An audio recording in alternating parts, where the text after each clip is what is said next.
Chapter 11, Section 5 is entitled the Intercepts method. Now, really what we're doing with the Intercepts method is the standard form of graphing. There's 4 different types of graphing we basically study here. There's the table method, which we've done, standard form, which is really what we're doing today, point slope form, and slope intercept form, which are yet to come. Standard form looks like the test problem and examples 1 and 2. Standard form is when you get the x part first, and then the y thing, and then the equal sign, and then the lonesome number.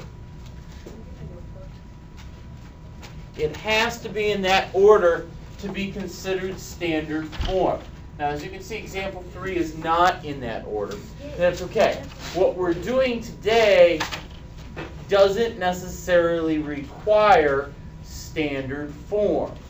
It comes from standard form, what we're doing, but it doesn't require it. But I do want you to be aware that when you see x first, then y, then the equal sign, and then the lonesome number, that is called standard form. And there's another way of graphing standard form, but we're not going to go there because we can do that with this method today and we don't have to worry about it. Okay, so the intercepts method. Logic behind the intercepts method is to locate and plot the point where the graph crosses the x-axis, which is known as the x-intercept, and the y-axis, where it crosses the y-axis, is known as the y-intercept. And we have to connect these points for a complete graph. Now, obviously, if I'm only plotting where the point crosses the x-axis and where it goes across the y-axis, that's only 2 points I have to plot. So yes, we are actually plotting less points or dots on the graph than the other day. The other day you had to do 5. Today we're only doing 2. It only takes 2 points to make a line, and that's how we can get away with that. You don't always have to do 5 if you've got other methods. Now, how do we do it? You're going to take the equation, and you're basically going to solve it twice. One time through, you're going to let x equal 0, and then you're going to find y. Then you're going to go back through again. You're going to let y equal 0, and you're going to find x.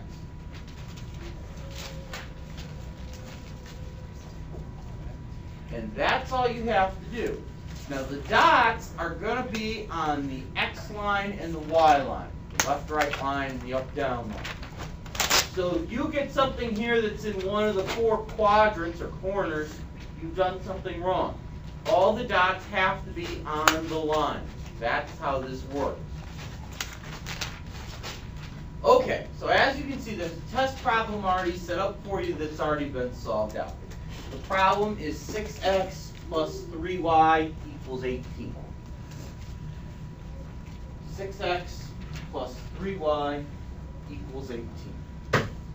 Now, as you can see, all these problems start off the same way. They start off with x equals 0, then y equals something, and if y equals 0, then x equals something. Okay? And as you can see, the only thing I did a little bit differently here, I wrote it this way instead of writing it this way. No big deal. Okay, so the first time through, you've got to let x equal 0. So I'm going to change this x here into a 0. Now when I change that x into a 0, which is what you see here, that whole part just disappears. Because think about it, 6 times 0 makes 0. 0 isn't going to change an equation, so I don't need it. So as you can see, from here to here, I just got rid of that part, and it just says 3y equals 18. So you're asking yourself, okay, what can I multiply by 3 to get 18? Of course, the answer is 6. And that's how we came up with y equals 6. So from this step to this step here, other than the work, the only thing I did is I changed y into 6. All right. Now, you're going to repeat it going the other way now. You're going to have to let y equal 0 now. Now, when I let y equal 0, as you can see here, this middle part is just 3 times 0. As we just said, 0 doesn't mean anything to me in an equation. I don't have to do anything with it.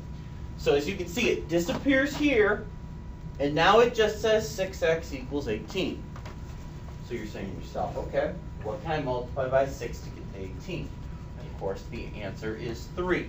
X equals 3, which is how I fill in the blank. So from here to here, the only thing I did is I changed x to 3, other than the work. Now that you have y equals 6 and x equals 3, that's all you need to graph. Again, we're only plotting 2 points today, not 5.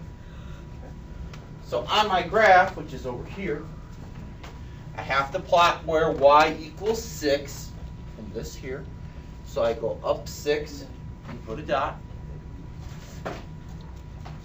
The other one I have to do is where x equals 3.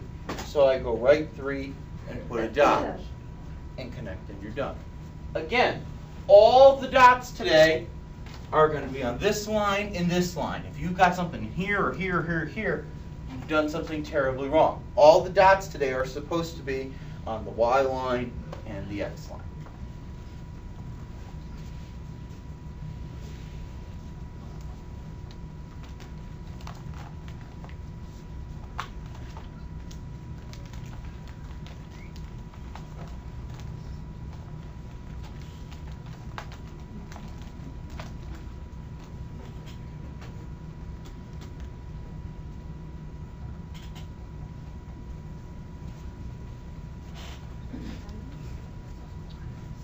Okay, let's go into the examples then. Give this a shot.